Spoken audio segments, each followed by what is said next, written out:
E o verso 8,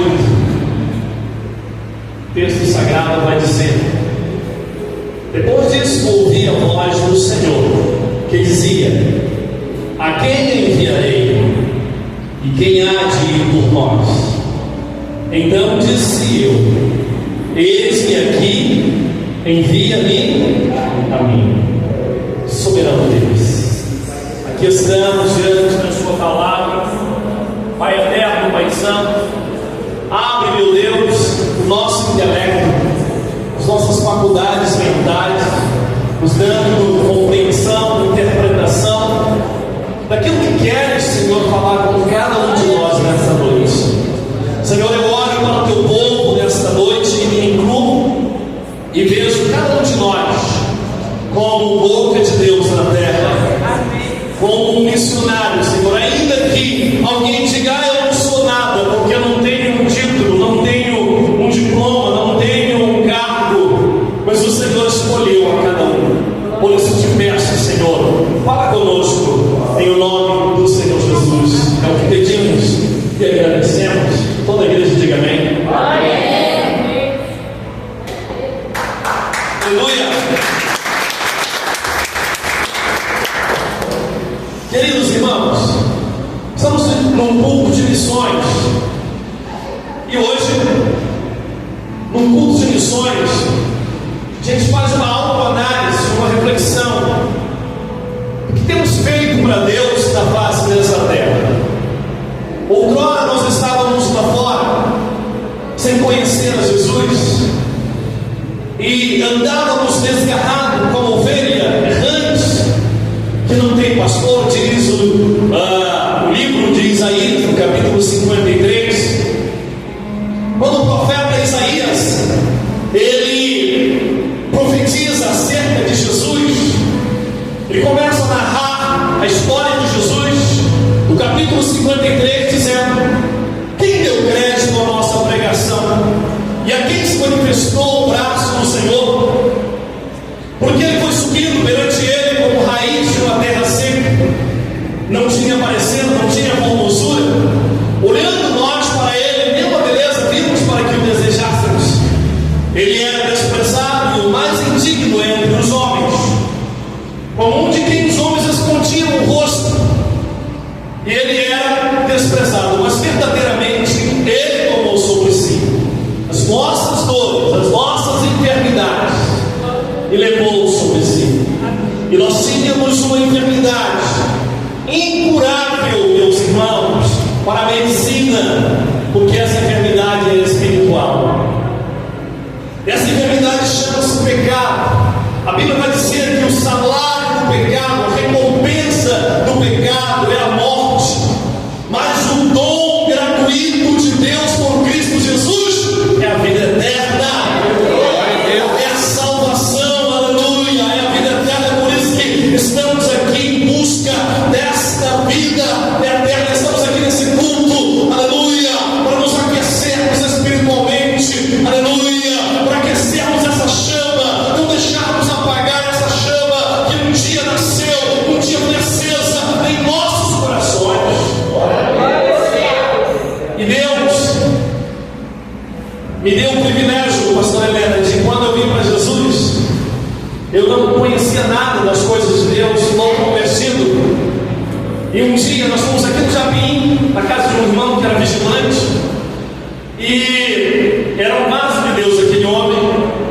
Começamos ali um período de oração, e com o meu líder de jovens na época, começamos a orar. De repente Deus usou aquele irmão poderosamente e disse que tinha um grande plano, um grande projeto na minha vida, e que os meus eu não me preocupasse, queria trazer um por um.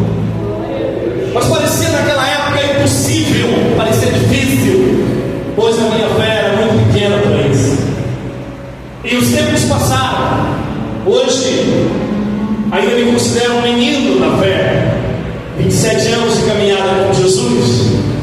Mas nesses 27 anos, pastor Manuel, eu já pude ver o agir de Deus, o trabalhar de Deus, salvando meu pai, salvando a minha mãe, que parecia impossível aos olhos humanos isso acontecer. acontecer, salvando vários dos meus irmãos, resgatando, tirando, aleluia. Porque, queridos, Deus ele quer contar com apenas uma pessoa que se coloque na brecha em prol dessa família. E você é essa pessoa. Você é essa pessoa. Levante sua mão. Diga comigo: eu sou essa pessoa. O sangue da minha família. Que Deus vai usar para interceder pela salvação de todos. Queridos, tempo passa e às vezes a gente olha com a nossa pequena fé e acha até impossível. Mas no livro de Atos dos Apóstolos, a Bíblia vai falar de um episódio que Paulo e Silas se encontraram-se presos por amor do Evangelho, apanharam muito, foram açoitados. E a Bíblia Sagrada vai dizer que à meia-noite Deus envia um anjo para os libertar daquela prisão. E quando Deus envia esse anjo para libertá-los daquela prisão, as portas daquela prisão se abriram. E o carcereiro, vendo aquela situação, ele ficou aflito. Ele pensou em tirar a sua própria vida. O espírito do suicídio que ia ceifar a vida daquele rapaz. Então Paulo e Silas dizem assim: olha, não te faças nenhum mal, pois todos nós estamos aqui, ninguém fugiu não. Porque aquele carcereiro pensou: todos eles fugiram, e amanhã os meus superiores vão colocar a minha cabeça numa bandeja, vão me matar pelo fato de eles pensarem que eu facilitei a fuga de todos. Paulo e Silas disseram àquele rapaz: não te faças nenhum mal, pois todos nós estamos aqui. E aquele rapaz cai de joelho, trêmulo, e ele pergunta de Paulo e Silas: senhores, o que eu faço para ser salvo? E eles respondem: crê no Senhor Jesus, será salvo tu e a tua casa, tu e a tua família, você e a sua família, aleluia, serão alcançados no nome do Senhor Jesus. Você é o instrumento que vai interceder. É necessário alguém para interceder. A Bíblia vai falar da história de Sodoma e Gomorra. O pecado de Sodoma e Gomorra prendeu diante das narinas de Deus, e Deus disse que iria destruir aquela cidade. Pois bem, Deus chama Abraão e começa a conversar com Abraão. E Deus diz para Abraão que destruiria Sodoma e Gomorra. E Abraão começa a lembrar-se que lá ele tem um sobrinho. E esse sobrinho dele tem uma esposa. E essa esposa, juntamente com esse sobrinho, tem duas filhas. Esse sobrinho chama-se Ló. E ele pensou: poxa, meu sobrinho e a família vão morrer, porque Deus vai destruir a cidade. E Abraão pergunta: Senhor, se lá houver 50 justos, por amor dos 50, disse o Senhor, eu não destruirei. Aleluia. Se houver 40, por amor dos 40, não destruirei. Se houver 30, por amor dos 30, não destruirei. Se houver 20, por amor dos 20, não destruirei. Diz a Bíblia que o Senhor se apartou de Abraão.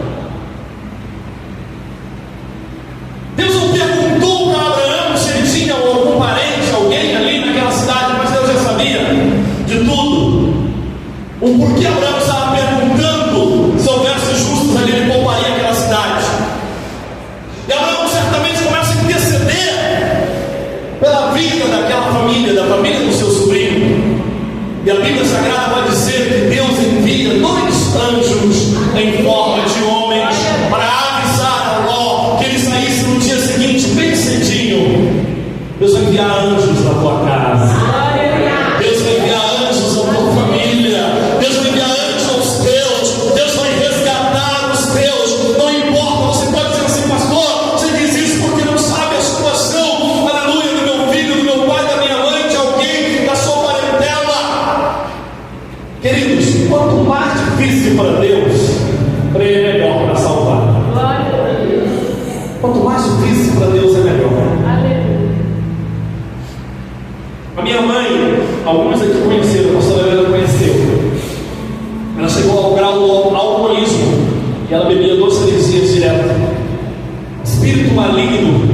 que usava a minha avó por parte de mãe. Depois que a minha avó partiu, ele apossou-se da minha mãe, e a minha mãe tornou-se uma pessoa alcoólatra. A família não conhecia Jesus na época, cidade de Óbidos, no Pará. E meu pai, por muitas das vezes, vendeu cabeça de gado para dar dinheiro a um certo macumbeiro conhecido dele, para que ele curasse a minha mãe, que ela ficasse boa, que ela parasse de viver, porque o inimigo das nossas almas, ele queria por força que ela fosse uma pessoa que trabalhasse na área do espiritismo. Os espíritos malignos diziam que tinha uma obra, tinha algo com ela, mas o projeto de Deus era maior na vida dela. Então, queridos, papai gastou muito dinheiro com esse homem, mamãe não ficou curada. Viemos para Manaus, a vida seguiu, continuou a mesma situação, cada vez pior, se agravando mais. E eu vim para Jesus, e orava pela minha mãe, mas na minha pouca fé, na minha pequena fé, parecia impossível mamãe se converter, se tornar uma crente em Jesus. Uma vez tivemos uma reunião de família, na época ainda éramos 12 filhos, alguns já dormem no Senhor, né? E somos só 8 atualmente. Fizemos uma reunião de família, todo mundo estava trabalhando, queríamos dar para a mamãe uma cesta básica e um salário mínimo na época, fazer uma vaquinha, como diz o ditado, para a mamãe ficar em casa, não sair, não beber. E para nós era muito vergonhoso. Alguém chegava na nossa porta e dizia: olha, sua mãe está caída em determinado lugar, aqui no bairro, nós tem que buscar ela, trazê-la para casa. E ela se levantou nessa reunião e disse assim: olha, vocês pegam o rancho de vocês, enfiam naquele lugar, o dinheiro de vocês também, mas a minha bebida eu não largo, eu não deixo. Então parecia impossível. Deus traçou um plano, levou a mamãe para o Jorge Teixeira, para a casa de uma prima nossa, já evangélica, já cristã na época. E mamãe passou 3 meses para ali. E quando ouvi o comentário que mamãe agora havia se convertido, havia largado a bebida e agora era cristã. Eu, na minha pouca fé como novo convertido, eu disse assim comigo: eu não creio, só eu venho. Olha só, a gente ora, mas ao mesmo tempo não crê, né? E quando a mamãe chegou aqui no bairro, comecei a conversar com ela sobre a fé em Cristo e vi que realmente Jesus havia entrado na vida dela. Deus havia entrado na mente dela, no sangue dela e transformado, tirado uma pessoa que chegou ao grau de alcoolismo, que bebia todos os dias, né? E agora faz dela uma pregadora do Evangelho. E a pregação dela era a pregação de João Batista, pastor Helena, era a pregação do trator de esteira. Um dia ela encontrou um irmão, e esse irmão diácono da igreja, da Assembleia de Deus, e esse irmão, ela vinha do Cidade de Deus, e ele ia subindo aqui a Avenida Paulo VI, aqui para o Aleixo, peguei um transporte, e ela encontrou esse irmão, ele muito amigo meu, e depois ele me contou esse episódio, e ela disse assim para ele: meu irmão, e aí como é que estão as coisas? Ele começou a se lastimar, começou a reclamar, começou a inventar desculpas, que estava cansado, que estava muito atarefado. Mamãe, uma mensagem do trator de esteira, ele disse assim para ela. Ela disse para ele: meu irmão, crie vergonha nessa sua cara. Você queria uma esposa, Jesus te deu. Você queria um emprego, Jesus te deu. Você queria um carro, Jesus te deu. Você queria uma casa, Jesus te deu. Meu irmão, crie vergonha, vá trabalhar para Jesus. Vá ganhar almas para Jesus. Nós somos assim todas as vezes, né? Choramos de barriga cheia, achamos que as coisas nunca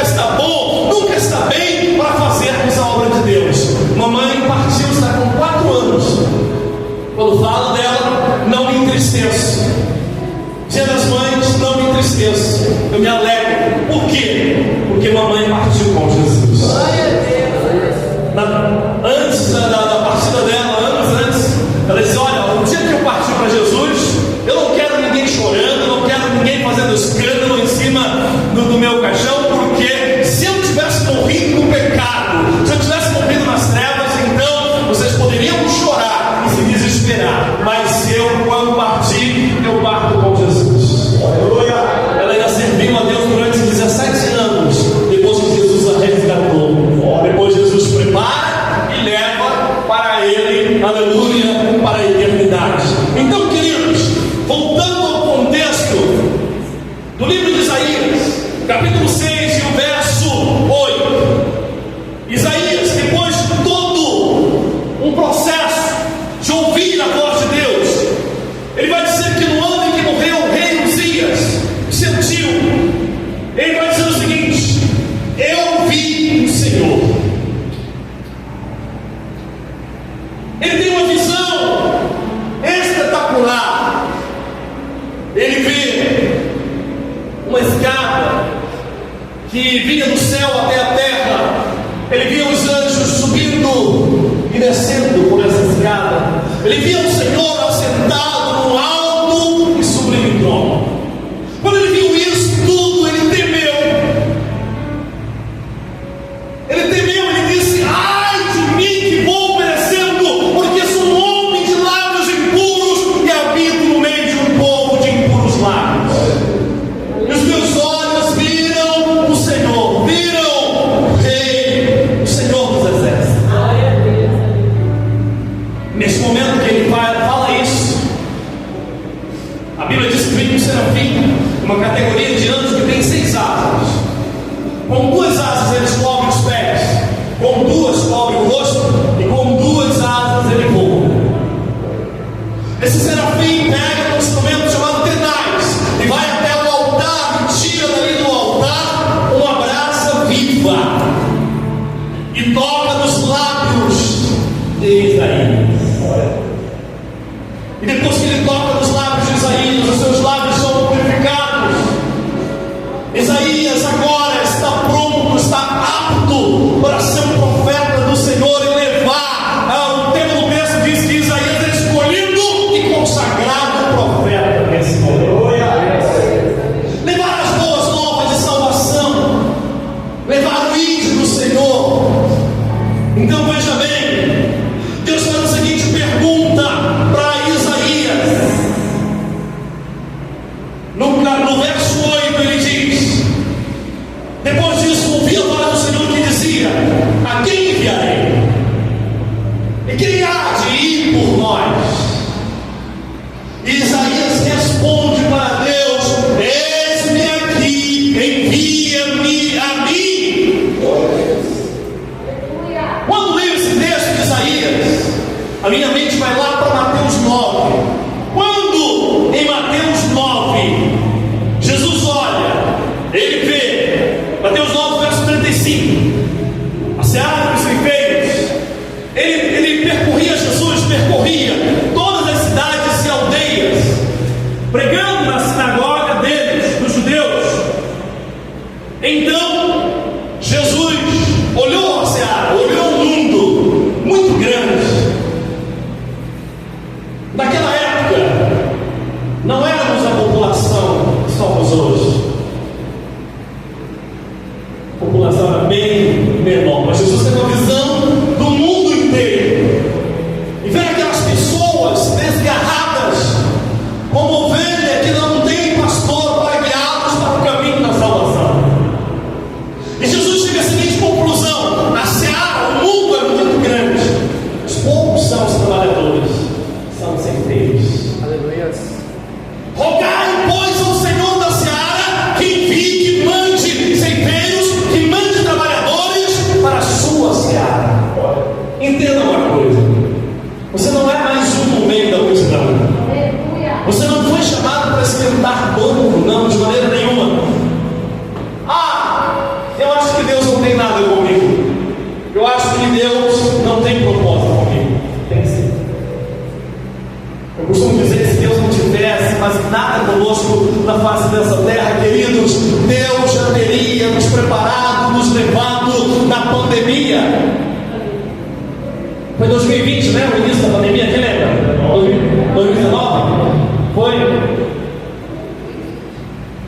Comecinho de 2020, né? E Deus já teria nos levado, como levou muitos cristãos, muitos pastores conhecidos da Assembleia de Deus e tantos outros ministérios partilham desse período. Mas sabe por que você ficou? Sabe por que você continua na presença de Deus ainda nesta terra com vida? É porque Deus tem um chamado. Entenda isso. Deus tem um propósito na sua vida, e onde quer que você esteja, Deus quer te usar como instrumento nas suas mãos para levar a preciosa semente, para levar a palavra. Mas eu não sei falar, pastor. Você sabe dizer que Jesus ama a pessoa? Sabe dizer para uma pessoa: Jesus te ama, tem um plano de salvação para você? Olha, Jesus preparou para você um céu maravilhoso, preparou para nós um céu onde as ruas são de ouro e cristal. Olha, nós estamos vivendo os últimos dias da igreja na terra. Olha, já há rumores de uma terceira guerra mundial. Olha, as coisas estão estreitando, estão ficando difíceis, como falou o pastor Manuel. Você observa que a moeda brasileira, ela está se desvalorizando de uma forma assim muito grande, de maneira que você usa a seguinte expressão: R$100 parece que é muito, mas quando você troca ele desaparece, né? Você compra algumas coisinhas, desaparece. Então você observa que tudo isso são sinais evidentes da vinda de Jesus para arrebatar a sua igreja. E nós, como servos, como filhos, como igreja do Senhor, precisamos nos levantar no teu trabalho, na escola, na faculdade, onde quer que você esteja. Deus quer te usar como canal, Deus quer te usar como instrumento das suas mãos. Estávamos no monte, na quarta-feira, se eu estou equivocado, não é isso? Quarta-feira, chegou um rapaz pedindo oração. O outro amigo dele ficou assim meio de longe. Eu perguntei se ele queria oração também. E ele se aproximou e oramos para aquelas duas vidas ali, para que Deus tivesse misericórdia e desse livramento. Quem sabe naquele dia já não estava armado um laço de morte para aqueles rapazes. E através da ida deles até ali, naquela oração, quando oramos por eles, certamente Deus quebrou todo o laço de morte. Entenda uma coisa: Salmo 91, ele vai falar sobre esse contexto espiritual. Nós somos guardados, somos protegidos por Deus 24 horas. Nós não precisamos, nós não podemos nos acomodar dizendo assim: eu sou guardado, sou protegido, a minha família está debaixo das minhas orações, então o restante que se exploda. Não, nós não podemos ser egoístas. Nós precisamos interceder pelo nosso bairro, pela nossa comunidade. Jesus disse aos discípulos: ficai em Jerusalém até que no alto vocês sejam revestidos de poder. E depois que vocês forem revestidos de poder, vocês serão minhas testemunhas, tanto em Samaria como em Jerusalém, em toda a Judéia e até os confins da terra. Quem sabe Deus não tem um chamado para você e pregar em outras nações. Mas quem sabe que o chamado é aqui mesmo, no estado do Amazonas, ou no estado do Pará, ou na nação, no território brasileiro. Queridos, sabe por que coisas piores não acontecem com o Brasil? Porque a Bíblia vai dizer que feliz é a nação cujo Deus é o Senhor. E nós temos uma nação ainda, aleluia, as coisas estão ficando difíceis, mas ainda temos uma nação que preza pela pátria, pela família e pelos bons costumes. Uma igreja, aleluia, no Brasil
já foi avisado.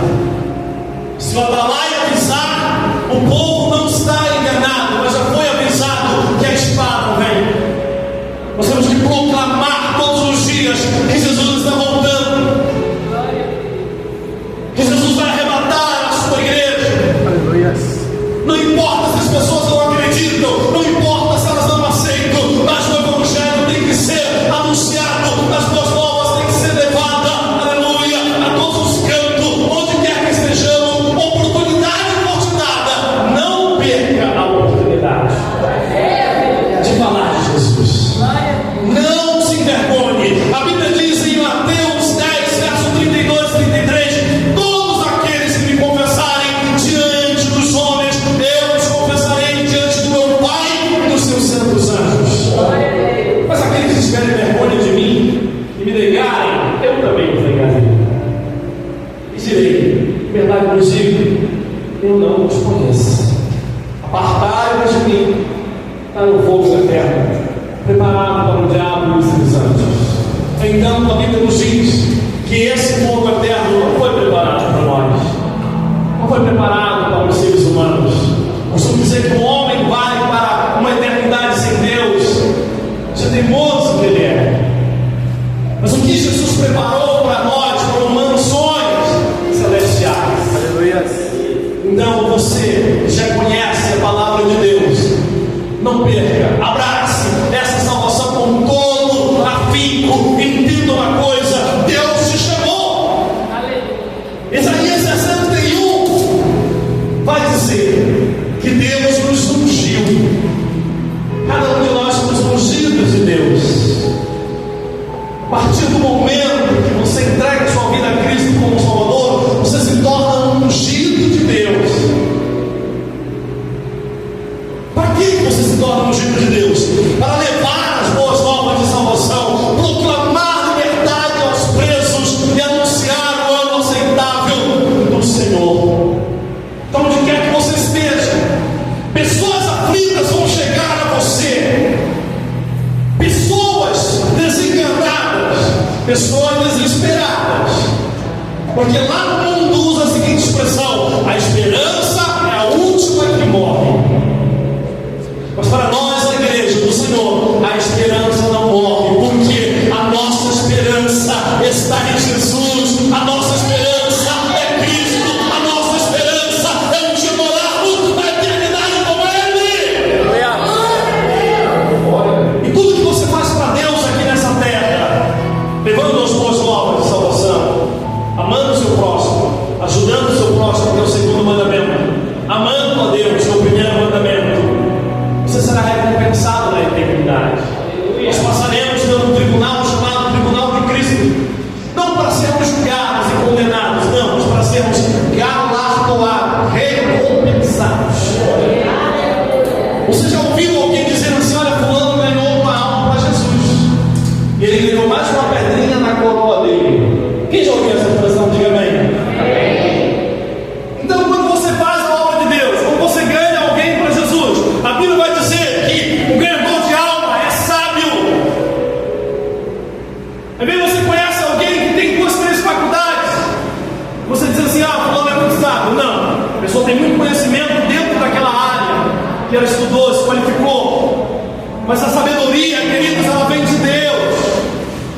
E a Bíblia vai dizer que quem teme a Deus é sábio, e a Bíblia vai dizer que quem ganha almas é sábio também.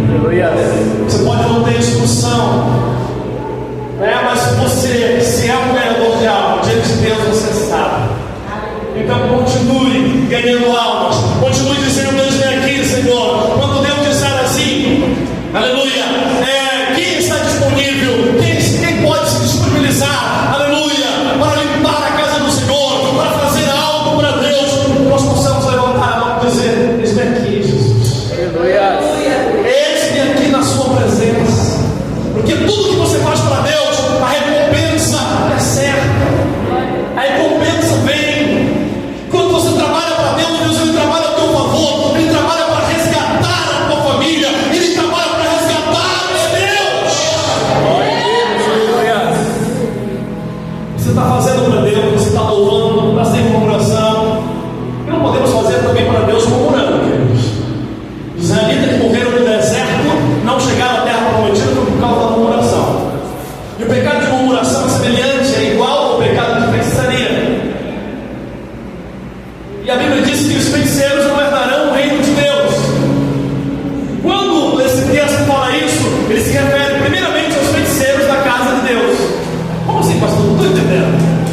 não levante sua mão, não diga para mim. Quem pode dizer no seu coração: eis-me aqui, Senhor? Aleluia. Paulo chega à seguinte conclusão, dizendo o seguinte: já não vivo mais eu, mas Cristo vive em mim. Ou seja, já não faço mais o meu querer, a minha vontade. Não é a minha vontade que prevalece mais, mas é a vontade de Deus na minha vida. Então nós observamos ali um servo de Deus, totalmente entregue à obra de Deus, às coisas de Deus. Então quando você for chamado para fazer algo para Deus, não bote dificuldade, não bote obstáculo, não bote desculpa. Estava na obra missionária há anos atrás, pastor Helena, aqui na estrada do Castanho. Atravessa aqui, Careiro, pega um ônibus e estávamos no quilômetro 22. Eu e o irmão Jaime, que era diácono da igreja, e eu estava ali como missionário, voluntário. O irmão Jaime disse assim: missionário, você está vendo aquela casinha lá? É como se fosse daqui lá para o mercadinho Paulo VI, ali na avenida. Eu disse: sim, estou vendo. Se aquela casa é uma casa de festa. E ele disse assim para mim: eu cansei de chegar aqui na beira dessa pista com os colegas de farra, tirar a roupa, ficar apenas com um calção por baixo, colocar a roupa dentro de um saco, colocar sobre a cabeça e ir até aquela casa com os colegas de farra. Ficávamos ali a noite toda, bebendo, dançando, farreando, só vínhamos no outro dia. E nem sempre tinha transportes, tinha uma canoa para levá-los até ali. E eu perguntei para ele, eu disse: se hoje Jesus te mandar ir lá naquela casinha com água no peito, arriscando ser atacado por um jacaré, né? Ou por uma sucuri, você iria? Ele disse: eu não vou mentir, vou ser verdadeiro, eu não iria, não teria coragem. Então nós observamos, queridos, que quando você está no mundo, onde eu quero chegar? Quando você está no mundo, nas trevas, nas coisas desse mundo, na farra, você não mede esforços para servir ao mundo e ao inimigo. E quando você vem para Deus, é uma dificuldade muito grande.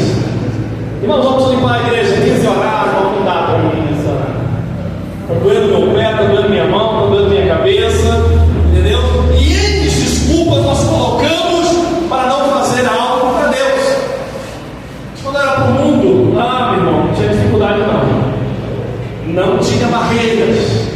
Então que nessa noite o nosso Deus nos abençoe. Vamos cantar com o Ministério de Louvor aquela última música, aquela